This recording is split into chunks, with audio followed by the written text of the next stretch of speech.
It's now 6:48. Well, we're used to chasing the news at KDKA, but this story literally landed on our doorstep. And we say literally. KDKA's David Highfield takes a look at the damage we sustained and how we got the story to you in the middle of the chaos. 15 seconds, guys. Stand by. The show went on despite the fact that KDKA's basement was filling with water. The equipment is probably ruined. The lights went out and some employees ordered out for fear of an explosion. Water was coming up into hitting the electric lines, and there was a possibility that they could blow.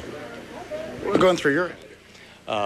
One that I needed to stay because we needed to stay on the air. A backup generator kicked in and allowed us to do that. Okay, Paul Martino is next. Outside, basically in KDKA's front yard, reporters and anchors stood just feet away from the break. Jennifer Ankoviak was on the air for 4 hours straight. Fortunately or unfortunately, depending on how you look at it, we are at the epicenter of this crisis right now. But you didn't see any graphics because our art department is in the basement, now partially underwater. The clock stuck at 10:37, the moment employees went running to safety.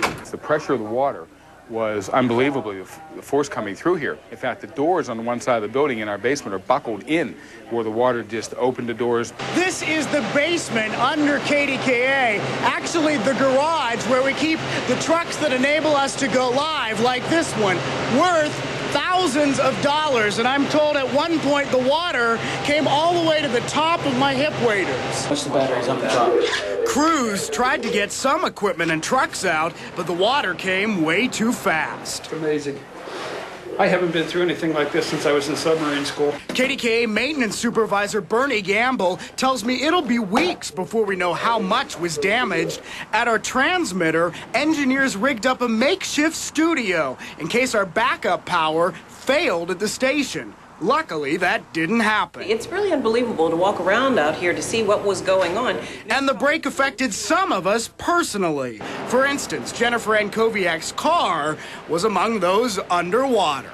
You have a ride home? I don't have a ride home as of right now. I'm in talks. I have my cell phone, and I'm in talks with the insurance company.